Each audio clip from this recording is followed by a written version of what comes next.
They were the biggest machines ever to move on steel rails. Turbines that screamed like fighter jets. Diesels nearly 100 feet long. Steam giants built in secret, long after the world declared steam dead. Railroads poured fortunes into them, chasing raw power no locomotive had ever reached. Then, almost overnight, they vanished, scrapped, forgotten, erased from the story of the rails. These are 10 forgotten giants that history quietly buried. Most people have never heard of a single one. Number 10. Krauss-Maffei ML 4000. Our countdown begins with a machine that crossed an ocean to conquer American mountains. In the late 1950s, the Southern Pacific had a problem. Its rival, Union Pacific, was fielding monster locomotives, and typical American diesels of the day made only 2,000 horsepower or less. Southern Pacific engineers had also noticed something else. Running long strings of diesel electrics wore out the electrical traction gear under constant mountain stress. So they did something almost unthinkable. They looked to West Germany. Krauss-Maffei in Munich built a radically different beast, the ML 4000, a diesel hydraulic locomotive. Instead of using its engines to generate electricity for traction motors, it sent power through fluid-filled Voith transmissions, like a giant automatic gearbox. Each unit packed 2 Maybach V16 engines, producing a combined 3,540 horsepower, and Krauss-Maffei rated the design at a bold 4,000. The first 3 were delivered by ship, unloaded at the port of Houston on October 31, 1961. The Denver and Rio Grande Western ordered 3 more. Railroaders were impressed. One declared that a single ML 4000 was equal to 2 F7s. They were tested on Austria's brutal Semmering incline before ever touching American rails. But the romance didn't last.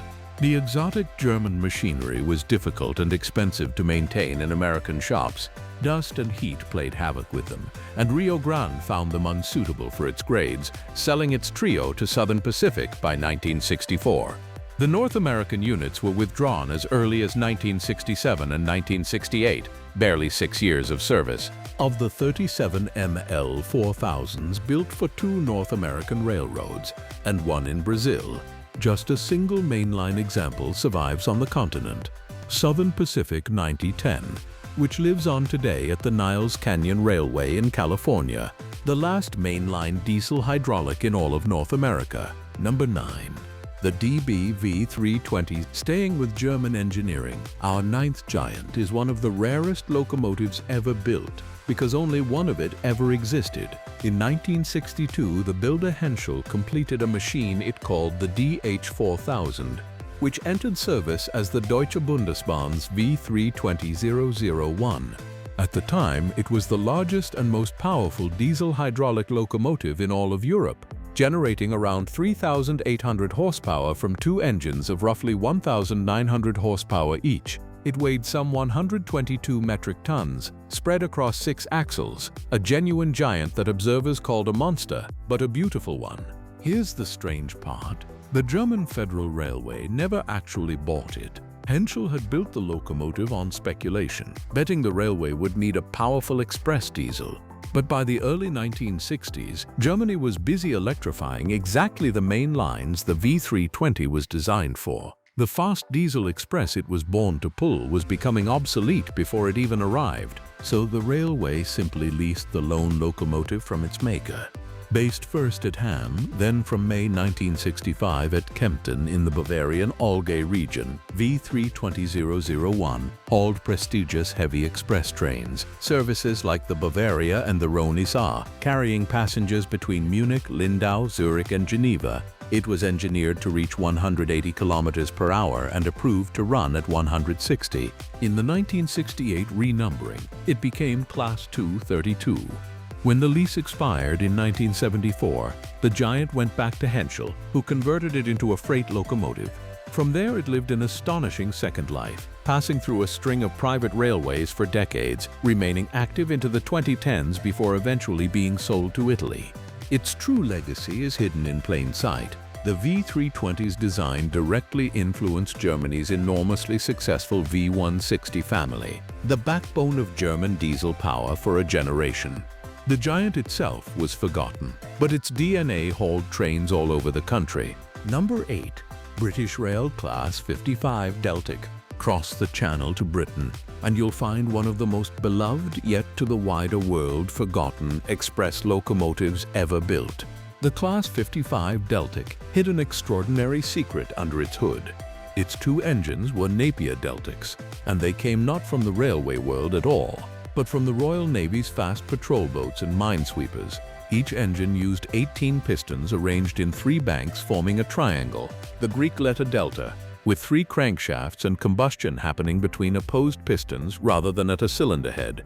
It was one of the strangest, most brilliant engine designs ever put on rails, spinning up to 1,500 RPM. 22 production locomotives were built by English Electric at the Vulcan Foundry in 1961 and 1962, each costing about £155,000. 2 of those torpedo boat engines together produced 3,300 horsepower, making the Deltic the most powerful single-unit diesel locomotive in the world when it appeared.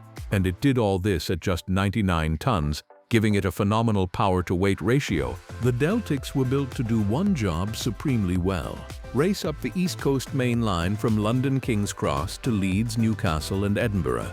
They replaced 55 aging Steam Pacifics with just 22 machines, hauling famous trains like the Flying Scotsman and cutting London to Edinburgh times to under 6 hours. They ushered in regular 100-mile-per-hour running in Britain. Every one was named. The first batch after classic racehorses like Tulia and St. Paddy, the second after British Army regiments.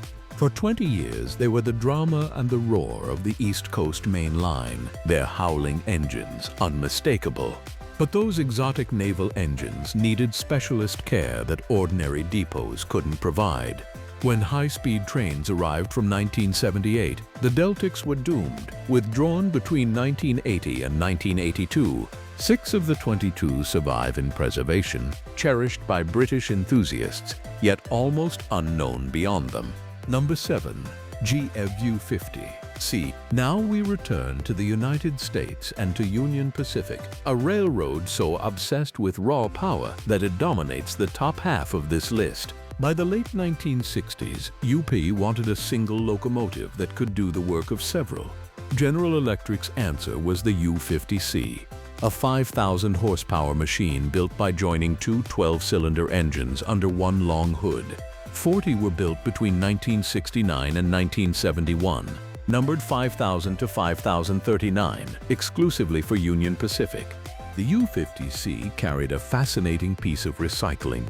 It rode on 2 massive 6-wheel trucks, salvaged directly from Union Pacific's retired 8,500 horsepower gas turbine giants, a machine you'll meet at number 1. Nothing on this railroad went to waste. But the U-50C hid a fatal flaw, and it came from an obsession with saving weight. To let the locomotive ride on 6 axles instead of 8, GE trimmed weight everywhere it could, including in the wiring. Instead of standard copper wire, the design used aluminum. Aluminum is lighter, but it runs hotter and behaves badly under electrical load. The wiring overheated, and these enormous expensive locomotives developed a dangerous, humiliating habit. They caught fire. Not a single one was saved. Every U-50C was scrapped, most of them cut up at Turner, Kansas in 1979.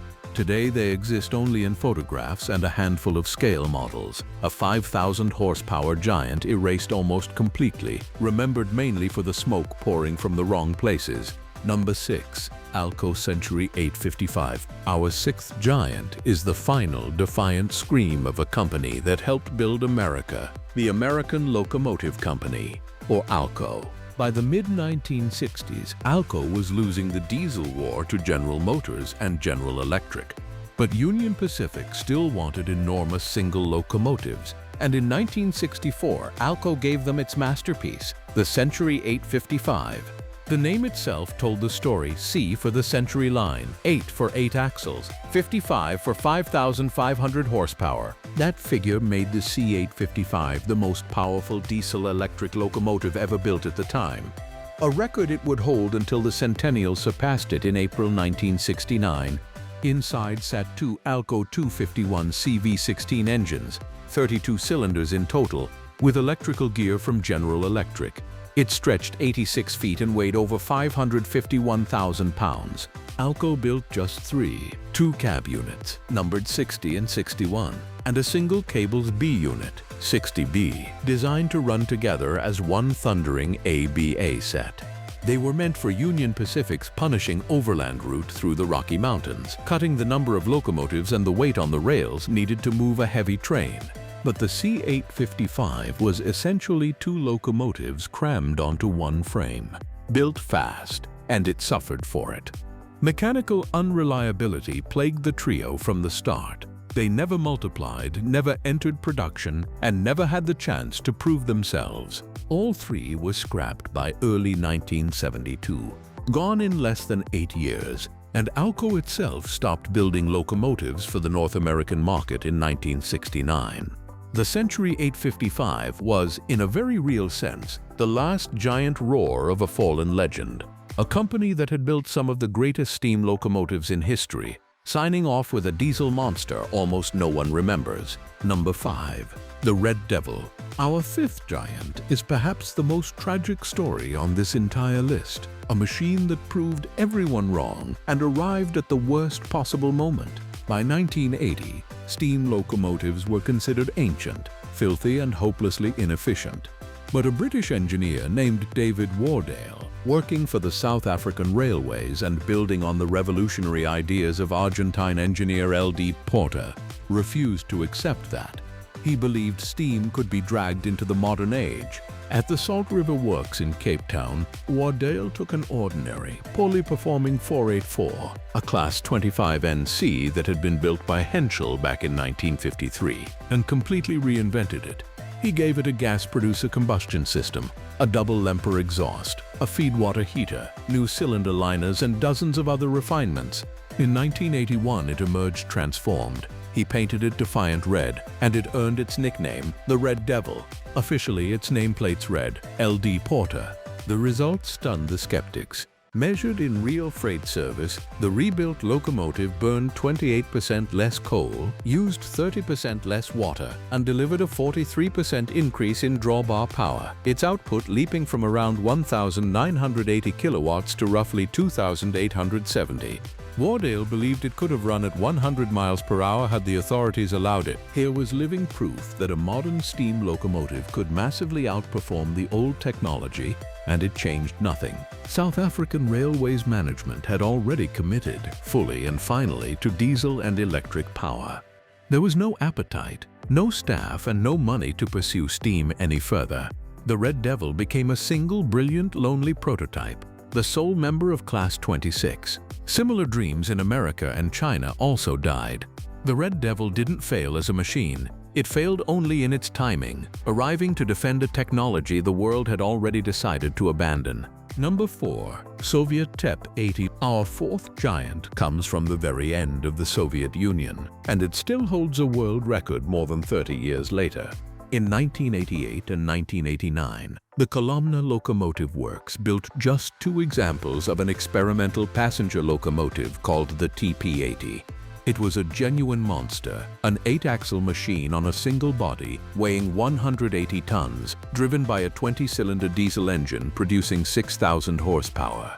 Its principal designer was V. Klebnikov, and it was built for one purpose: high-speed passenger service across the vast Soviet rail network. Then, on October 5, 1993, on the October Railway, one of the 2 units, TEP800002, was opened up on a clear stretch of track and pushed to its absolute limit. It reached 271 kilometers per hour.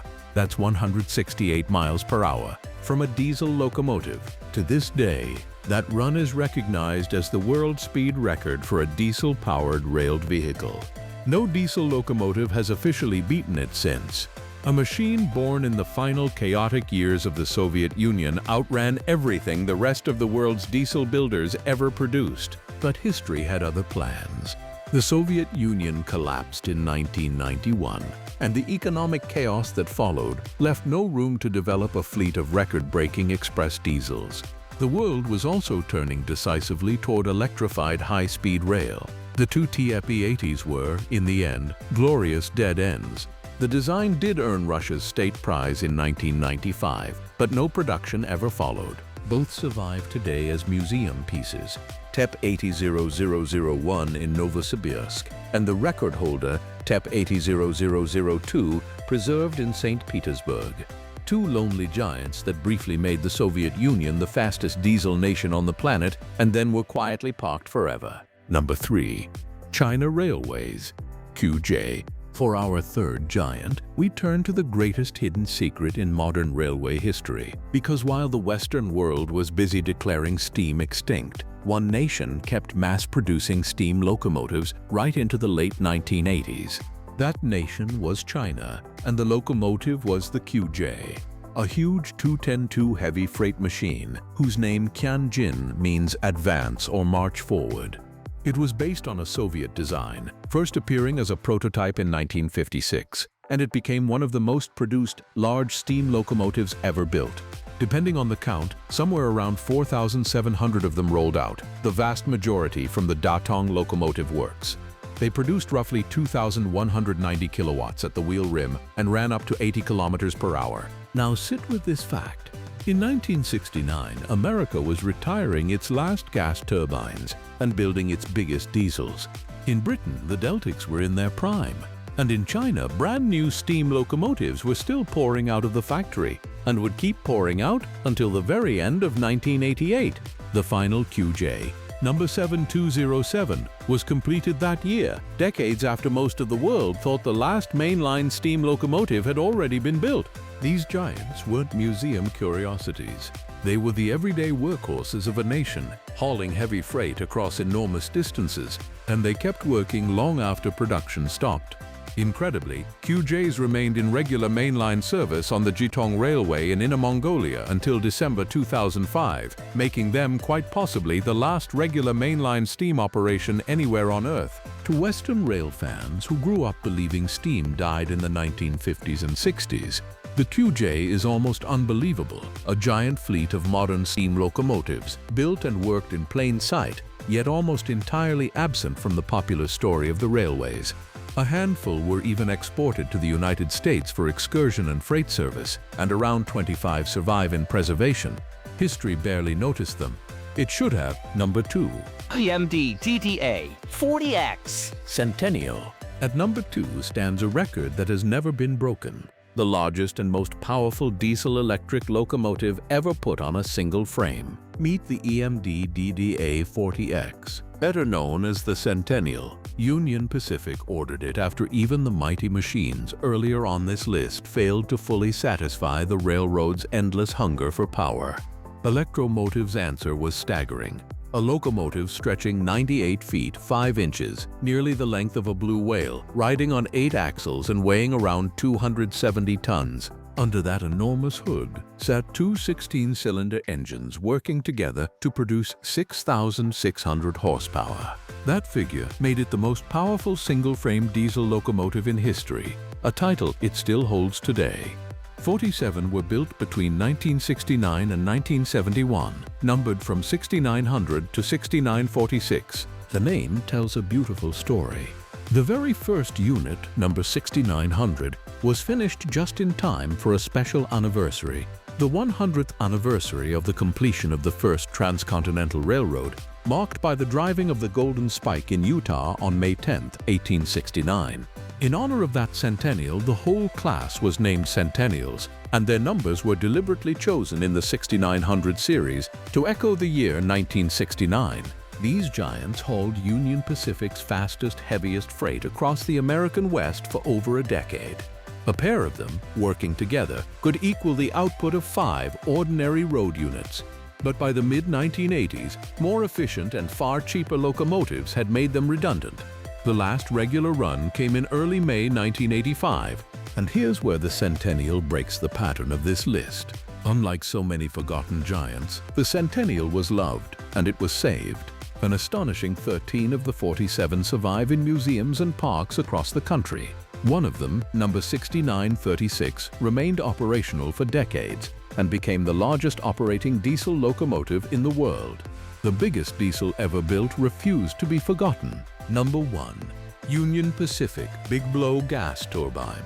And so we reach number 1, a machine so extreme, so loud, and so utterly unlike anything else on rails that it earned a nickname straight out of a nightmare, the Big Blow. Union Pacific's ultimate solution to its craving for power wasn't a bigger diesel at all. It was a gas turbine, essentially a jet-style engine mounted on a locomotive. The third and final generation of these machines produced an earth-shaking 8,500 horsepower, making them the most powerful gas turbine locomotives ever built and the single most powerful locomotives on this entire list. 33 three-unit sets were constructed between 1958 and 1961. They were called Big Blows because of the deafening jet-like howl of their turbines, a sound so overwhelming that they were largely confined to the empty landscape between Council Bluffs, Iowa, and Ogden, Utah, far from populated areas. Some crews called them bird burners. They generated over 212,000 pounds of tractive effort. To feed them, Union Pacific burned Bunker C, a thick, tarry, heavy fuel oil so cheap that refiners could barely give it away. That cheap fuel was the whole point and also the seed of their doom. As refining technology improved, that once worthless sludge became valuable again as refiners learned to crack it into gasoline and diesel. The price climbed and the turbine's great economic advantage evaporated. Add in the complex, delicate turbine blades that needed constant care and the rise of ever more powerful diesels, and the big blows were finished. The last one ran on December 26, 1969. And all were officially retired by February 1970, after barely a decade of service. Their story didn't end entirely, though. Those enormous trucks were stripped off and reused under the U50 and U50C diesels we met earlier. Only two survive, number 18 at the Illinois Railway Museum and number 26 at Ogden, Utah. They were the loudest, most powerful, most jaw-dropping locomotives ever to run, jet engines on rails, thundering across the American West. And today, almost no one remembers they existed. So that's it for today. If you like this video, then please hit the like and subscribe button for more videos. Thanks for watching.